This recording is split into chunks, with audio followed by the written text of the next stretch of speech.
Ethical Perspectives on the News is produced by the Interreligious Council of Linn County, which is solely responsible for its content. The views and opinions expressed on this program do not necessarily reflect those of the staff and management of KCRG TV9.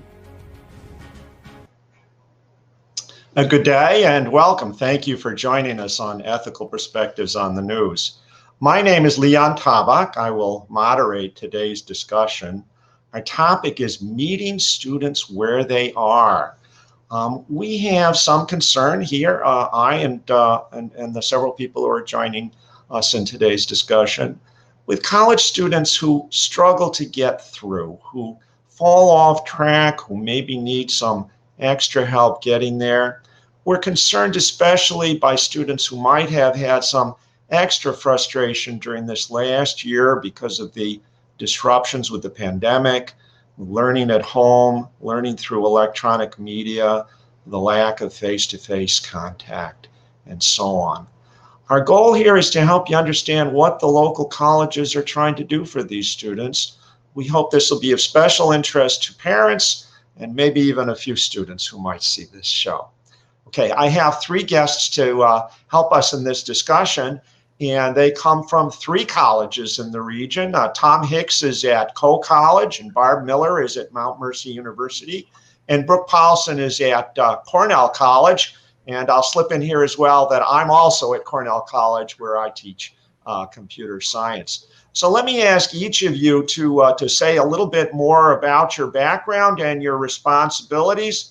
Maybe we start with Barb, if that's okay. Barb Miller is the director of the Academic Center for Excellence at Mount Mercy University in Cedar Rapids. You want to flesh out that title for our audience, Barb? Tell them what that means. Sure. Thank you, Linn. The Academic Center for Excellence is, we always say, it's a place where students go who want to do better. I think sometimes centers like ours get the, people think that they're where you go if you're really struggling, if you're having a lot of difficulty, but really it's where students that want to do better. In our area, we have our peer educators, which are, I always say they're the heart and soul of what we do. But they do tutoring and writing center support, and they are peer academic coaches. And so we always try to be proactive and on the front side of things. And in addition to that, we have the writing center and we have academic support, but we also have disability services is within our area as well. So we hit the gambit of things. Okay. And Brooke, you're my partner at Cornell College, and you've taken on some new responsibilities recently, and we have a kind of growing program in your corner of the college as well. That's another point we might want to make here. Tell us a little bit about your position and your office. Yeah, thanks, Linn. So I'm the director of our Student Success Center, which is a newly formed office this summer as part of our strategic planning process that we are undergoing. And so I've been at Cornell for 6 years now and was previously working in academic advising and academic support, specifically with our disability services area.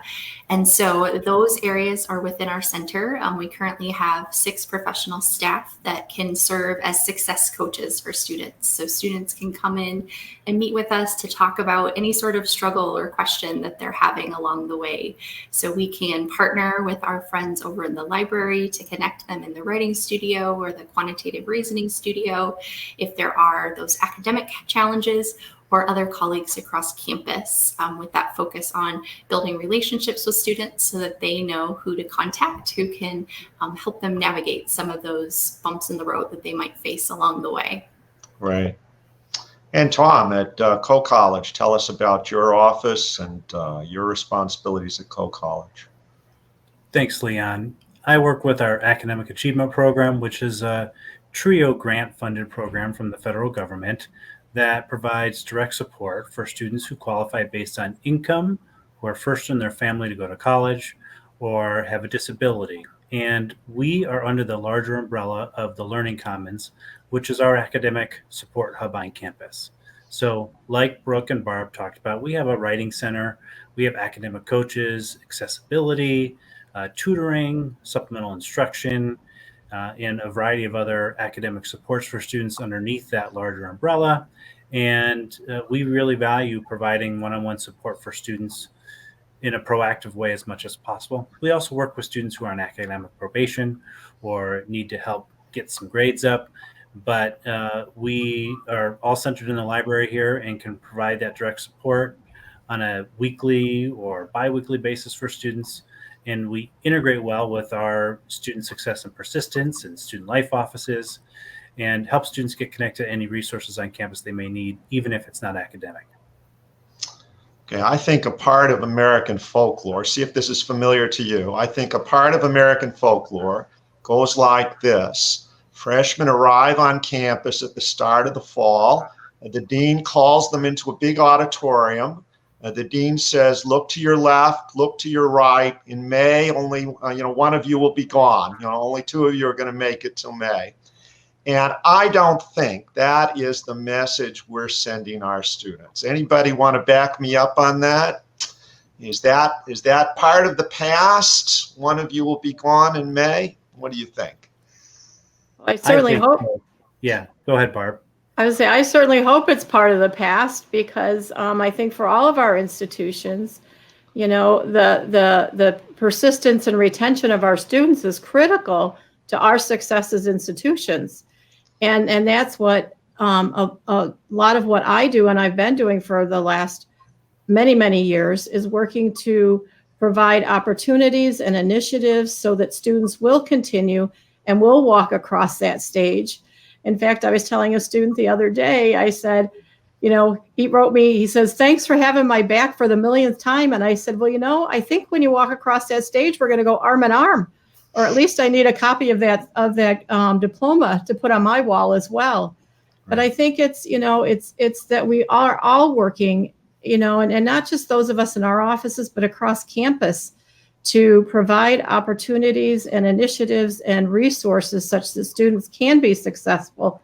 And that's what we're all hoping we will be doing here. Right. Yeah, I'll add that these opportunities that we're providing also turn into obligations. If we're willing to admit a student to our institutions, we have an obligation to help them see everything through until graduation. And that is definitely a message and a feeling that has changed, especially since I've gone to college. And it's something that really motivates us to do our best for students and provide those supports so that we can meet that obligation and provide those opportunities for our students. Many years ago, I watched, 10 or 12 years ago, I watched a film about higher education. The filmmaker interviewed professors at several different colleges and universities. One of these was a professor of economics at a school in Kentucky. And he explained that as he saw it, his role was not to decide who was a good student of economics and who was not, but to look at those students who were struggling and find a way to help them get over the finish line. So he would do all he could to get that student there. There wasn't a harsh judgment or a fixed line. You get fewer than 60% of the questions right, you fail automatically, and so on. The filmmaker then interviewed the dean at that university and asked the dean, is this what you tell your professors, that they should help every student over the finish line? The dean said, no, I've never said that to our professors. But if one of my professors said that, he's the smartest person working for me. So I took that one home. That one has stuck with me for many years about what our responsibilities are as professors. Well, we're talking about problems here, but I think we should try to communicate some of our successes as well. And I thought maybe you could think of some cases where people maybe took a different path to get to a good end, where they might have had some little struggle along the way, but then they found the right people, they found the right program, they found the right habits, skills, and they got to where they wanted to go at the end. Maybe taking a little bit longer, maybe with a detour along the way, but it all worked out for them. Does anybody have some success stories like that we could share with our audience? No, it never works. I can pop in there. So my prior role was working very closely with our academic probation students. And so oftentimes it's first year students whose grades aren't going so well. They find themselves below a 2.0. And that can be, those conversations can be hard in helping them think about their habits and think about what are resources you can use, but also getting to see students actually make those changes and implement them. And often I always told them, I'm not doing anything. I'm really just giving you some ideas. I'm brainstorming with you. I'm helping you connect to the right people. And then you're doing all this work. And so I've been at Cornell long enough that at each year at graduation, I see some of those students that I know, no one else knows they were on probation for a semester. Maybe their advisor does, but I know how much they worked to bounce back from that and how much perseverance that is. And I can even think of a student who graduated in 2020. So I didn't get to see him physically walk across the stage, but he took a semester away from us. That first semester, I'll be honest, he probably was having a lot of fun. He wasn't quite going to class and turning in the work quite as often as he should. But he took a semester away and kind of reflected on his goals and where he wanted to be for education, and reapplied for readmission and came back. And I worked with him that first semester back, and I could just tell his work ethic was so different. He realized how much he wanted to be here. He was a member of an athletic team and really valued that, and was able to graduate on time. He took a couple summer classes to get caught up along the way. So those are really rewarding to see students with that persistence to bounce back from that. Right. Yeah, and I'd like to add that at Mount Mercy, our students that are on academic probation, we do a lot of we provide a lot of support for them, and we have a learning strategies class that many will take that first semester that they're on academic probation. And what I have found is the students that get over the hump and that get it. And again, as Brooke was saying, oftentimes it's that the students are, they might have had a little bit too much fun. They're not organized. They're not. So we spend a lot of time working on habits. But what I have found is I have 3 different students from 3 different walks of life that have all succeeded to the point where they were on the dean's list. And then I was able to hire them as our peer academic coaches because they got it. They got the story. They knew what the other students were facing, and they were able to use their stories and their experiences and their tactics and their strategies to help other students. And I think that's key as well, because so much of our work, I think, is all about academic self-confidence in general, but academic self-confidence. And it gave these students the opportunity to use their skills and their self-confidence, but also to boost the self-confidence of other students. That's right. Okay. So I think maybe you can help me make this point. In my experience, the students who run into academic trouble are not always the ones who are indulging themselves in frivolous activities or unhealthy recreations. There are sometimes some very earnest students who have a strong aptitude, but somehow the gears just don't mesh right away. So I sit on a committee that looks at students who have run into academic trouble, and we're often trying to make a distinction when we're at the final straw. Maybe a student should leave the college. We're looking at the students who are making an effort versus those who will be trouble for themselves and for others if they continue to stay here. I see a lot of those students who have great potential. They just need the right nudge in the right direction. What do you say? I think all of our schools, in addition to the professionals we have in our academic support areas, have all sorts of nudges built into their experience. And so whether it's a resident assistant or some sort of teaching assistant or faculty mentor or connection through the alumni office, our schools are set up to have a student find at least 1 or 2 people that they connect with and can serve as some sort of a mentor or guide for them. And oftentimes that's through our offices, and oftentimes those students get referred to us.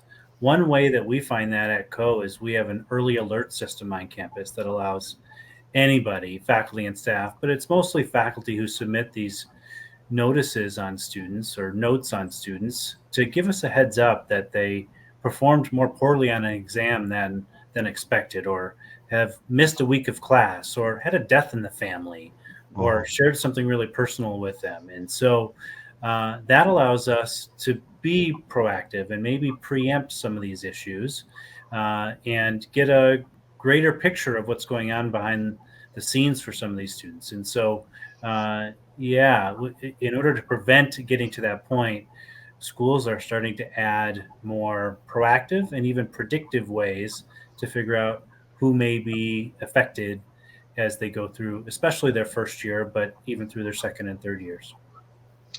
So I've heard the word proactive from more than one of you now. Maybe Brooke, maybe you could follow up on this. How do you get students to your office? How do we get the students who could benefit from our services to engage with our services? Absolutely. Kind of like Tom said, that referral from someone in their realm, whether it's from their coach or from their professor, is one great way. I have some faculty who will walk a student over to our office. We are now located in one of the academic buildings. And so for faculty teaching in our building, it makes a really quick commute from class over to the office. But also we've tried to kind of look at, one of my colleagues has revamped how we've done that initial outreach and really focused on that positive messaging of, this is in no way a you're in trouble office. This is we just want to help you connect the dots. And it sounds like maybe something's not quite going right this block. In this class, let's make a change. It's early on in the class, and that's where I really appreciate our faculty doing those early alerts early in the block. If we find out that a student is struggling a little bit, early on in the class, we can help do that intervention. If they don't respond to the outreach from my office, we have colleagues in residence life who can ask an RA to tap in and say, hey, have you gone and talked to those folks over in the student success office? Or even I've had colleagues from residence life walk a student over to us if we're having a hard time tracking them down. So those partnerships across campus are so important to connect with our students and find out who has that connection with them. So the services our guests provide on their campuses have grown in my years as a college professor, and have become very valuable to me.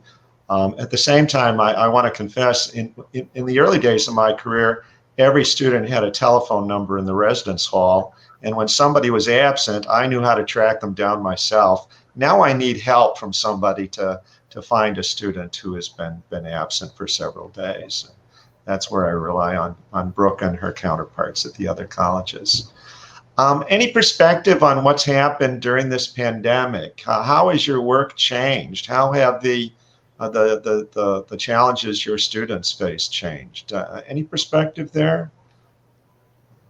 Yeah, I would say, for us at Mount Mercy, it's and probably across the country. I mean, if you read anything across the country, it's really the resilience of our students and the change and not knowing how to deal with change, but also, they're grieving.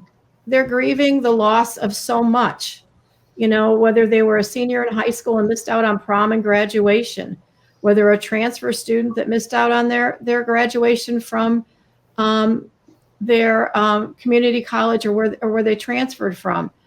Students missed out on internship opportunities and clinicals and all of that. In addition to that, I believe it comes down to, many of them had loss of family, with this. And then when you look at us in Cedar Rapids, we not only had that, then we had a derecho that came through and basically destroyed the town. And so there's a lot of grieving and a lot of support that needs to be given towards that. But we're also seeing a lot of anxiety and depression, and how do we provide additional assistance for those students, which we are doing famously, I believe, because we're working very closely. As the others have said, we have a care team that meets weekly to talk about not just trends that are going on campus, but also individual students and how they are doing. And it's really helpful, but it's counseling and it's residence life and it's athletics and it's the Dean of Students office and it's campus safety. And then some faculty representatives. So I really believe as we're working on all of this and we're trying to identify the students, I think as you started out, Leon, it's like reaching students where they are. And I have always said, as I've been working in retention and persistence, every student that comes on any one of our campuses is a student at risk, because we never know when something might happen in their lives. We don't know when there might be a loss or a change or all the things that our students experience. So that's where I feel that we just have to be where they are and be positive role models for them, but also reminding them that they can get this and we're going to help them get there. Now, the offices our three guests direct provide, you heard the phrase writing studio, quantitative reasoning studio, or similar names at the other colleges. I get reports from these organizations telling them which of my students has come in. And there's sometimes a frustration for me that it's my highest performing students who go into the office and they want to say, I need another set of eyes to look at this essay I've written and see if I'm on the right track, or I'm doing something with mathematics or statistics. I just want to see did I interpret the question correctly? I need another set of eyes to tell me that, not to tell me the answer, and study's more fun if I'm sitting there with somebody else in the evening. And then we have the students who could benefit even more from this kind of a service, who might not go. A shared frustration among you. You see this as well? Yeah, we do, and we're always trying new ways to engage students and maybe integrating some of those experiences into their first year seminar or something that happens during their first year. We also know that more and more students are choosing or needing to work every year, and or also have family or other obligations that pull them away from this college experience. And so just trying to keep a larger view on all that our students are experiencing, the stressors that they have and the expectations they have of themselves or the family has of them. And sometimes it means providing some traditional services in a non-traditional way. And often that means one-on-one or in smaller groups at times that work for them. And so we see that frustration and just do what we can to work around that as much as possible, and either remove some hurdles or barriers for students to let them access those, or find different ways for those students to access those services. Nice. I think some members of our audience might not be as aware of this as we are. The law bars me from saying very much to the students, the parents of my students. I have very little communication with parents, but I'm a parent and I know how anxious parents can be.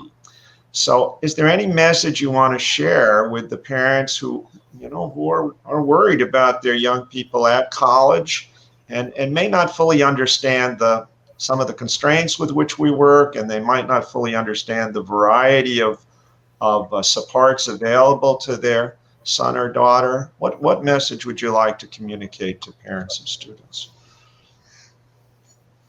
I would encourage them to ask questions about who have you been interacting with on campus? Have you talked to your professor after class? Have you gone in to any of the professional offices on campus to try to open that conversation and try to normalize that we fully expect our college students to utilize these services, whether they're truly struggling or like Leon was referencing, they're a great student and they just want that reassurance of someone else taking a look at it.